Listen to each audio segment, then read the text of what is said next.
Alright, so here's my Moto Guzzi V9 bopper. So what I'm going to do today is I'm actually going to adjust my preload here on the shocks in the back. So I believe I only rode this thing, I just bought this thing and I only rode it during the test ride once before I bought it, or when I bought it, and I rode it once just yesterday actually. And I believe the suspension is a little bit, the preload is a little bit on the soft side.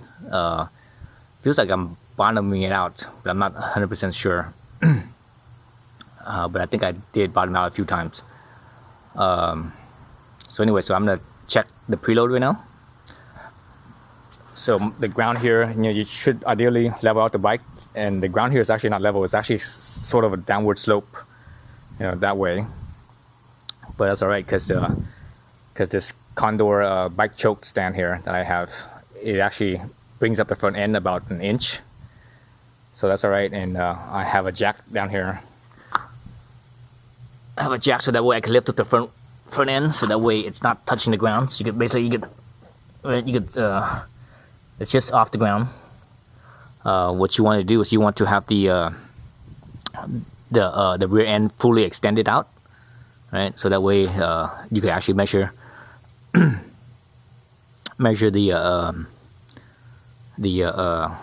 height here.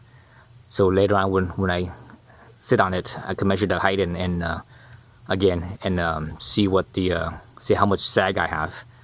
So ideally you want to aim for about 30% sag, give or take a little bit. But so I'm gonna aim for 30% sag. That's if the spring rate is correct for your body weight. And I'm a really light guy, I'm only butt naked. I'm only about 135 pounds. So fully suited up in my leathers, I'm probably just under 160 pounds, I think. Leathers, helmet, boots, everything on. So even then, I'm still on the light side, and I'm not sure what this bike, as far as body weight goes, rider weight goes. How much of rider weight it's meant for, as far as the spring rate is. But my target is, again, like I said, 30% sag. So I'm gonna set the preload so I can get about 30% sag. And how I'm gonna do that here is I'm gonna basically have my measuring tape. I'm using a millimeter, I have a metric on one side and inches on the other. There's several ways of doing this. You could use the eye to eye. You can measure the eye to eye, right? Meaning the eye of the shock. It's the eye of the shock, and I might just do that. Well, I'm not sure. Well, no, I probably won't, because it's going to be too difficult for me to feel for it. Feel for the length, because standing out here, I could measure the extended length, but if I'm sitting on here, I won't be able to do that. And I don't have, like I said, I don't have a second hand with me right now to measure this. If you have another person to do this with, it'd be a lot easier, but I don't have that right now. So what I'm going to do is, so that's one way, right, from eye to eye. Another way is you could pick somewhere along that, for the most part, along the axle path, or as close as you can to the axle path, or as close as you can near the axle, because you don't want to start out here. The closer you are to the pivot point of the swing arm, the less accurate it will be. So the closer you are to the axle, the more accurate it will be. So I'm gonna pick some point near the axle somewhere, or maybe right on the axle. And and you don't have to be right at the center of the axle. That doesn't matter. You could if you want, if you had another person, but that actually doesn't matter. But if I'm on the axle path, I get go down to the axle path, and up here I could take a point, for example, right at the straight point of above the axle, the straight point right here on the fender. I could pick that point, and since my bike is fully extended, I could go, okay, that's my my point there, and I could use that. Then later on, when I sit on it and sag it down, I could measure that again, and see the sag, see how much sag it sagged down. But again, I'm by myself, so I won't be able to do it very well. So what I'm gonna do instead is I'm actually gonna, since this shock has this, I'm gonna use this flat spot here against this flat spot here, so that way I have something to hook onto on my measure tape, and it would be easy for me. It's the easiest way for me, anyways, by myself here. So here I have it measured at fully extended. It's measured at 220 millimeters. So 220 millimeters from the bottom of this adjusted nut to the top of this adjusted nut. So 220. So when I sit on it, this is gonna sag. It's gonna sag in a little bit. Then once it sags properly, I'm gonna measure that sag length. I'm gonna measure that sag length.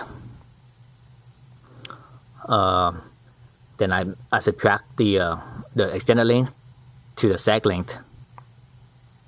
Then so that difference there, that difference compared to how much actual travel the shock has, that's where I could basically get the percentage. For example, let's say that distance between extended and sag is let's say it's 20 millimeters. So right now it's, if I have it out at 220, right now extended is 220. Let's say when I sit on it, it will come down to 20 millimeters. So the difference, down to 200 millimeters. So the difference is 20 millimeters, and I have to think about the shock length. However, how much the full travel of this shock length is.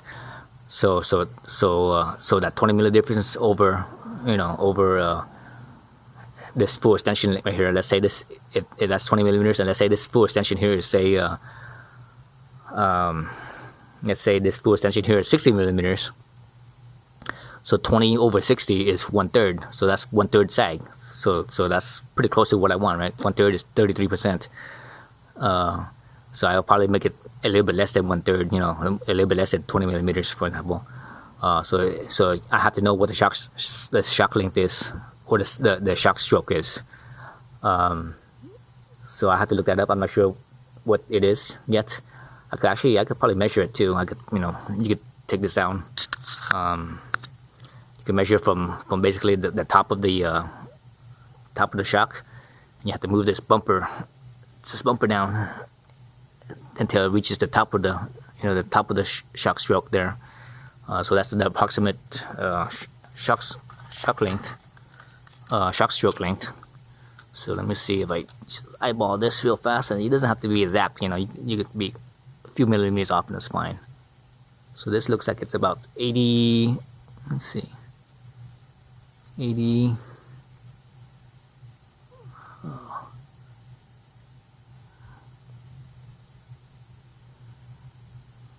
So it looks like it's about, let's say 82 or 83, maybe even 84 millimeters. Let's see. Yeah, it's about 83 millimeters. So that's one way of doing it. It's probably that would be the easiest way, at least by myself. But again, I have to know the shock stroke, and I'm gonna double check on that and see if I can find that information. If not, I'm gonna have to measure it from the axle, because I know what the axle or what the wheel travel is, right? So I think Moto Guzzi says this bike, the rear end has 90. Oh geez, what was it? 97 or 98 millimeters, something like that. So I'm gonna measure the extended length, then I'm sit on it, measure what the squat length is, or the sag length is. Then the difference between that two is whatever number, Then from there, I take that difference, that divide by the total travel, which is 97 or 98 millimeters. That will give me my percentage. So that's how you do it. So I'm gonna do that now. I'm probably gonna do that off screen because I don't think you guys need to see me fiddle around with the with this. It's gonna take a while, and I have to adjust this too. So when I do this adjustment, I'll show you guys that. But for now, I'm gonna do that off screen. I guess before I start, I should say, because this is a dual shock, and you have to adjust them evenly, right? So a way to adjust that evenly is just basically just measure this length. So this length, what I did here. If I, oops, god dang it, jeez, oh. Really, man. That's why it's kind of difficult to do everything with one hand here. One hand holding the camera, one hand holding whatever it is you're doing. So you just measure this length here. From the bottom of the ring here to the top of the ring here, both sides should basically be even. And that's how you know you got it, even. Then once you do that, a good way to, once you figure that out, a good way to keep it constant and not have to keep on remeasuring is take one of these points here. And you see a bunch of the tabs on here. Take one of these points and just color it in with like a Sharpie, so you know where that position is. For example, let's say I have, okay, this is the fixed position, and over there I got it at the same time. And let's say if let's say I pick one in the back here. Let's say the back piece here is, say, pointing straight back. If it's pointing straight back and I have that side pointing straight back, I can just mark both sides. That way, when I spin this, I know exactly how many times I've spun it, or where the position is. Let's say pointing back is, say, 6 o'clock. I could go, okay, let me spin it.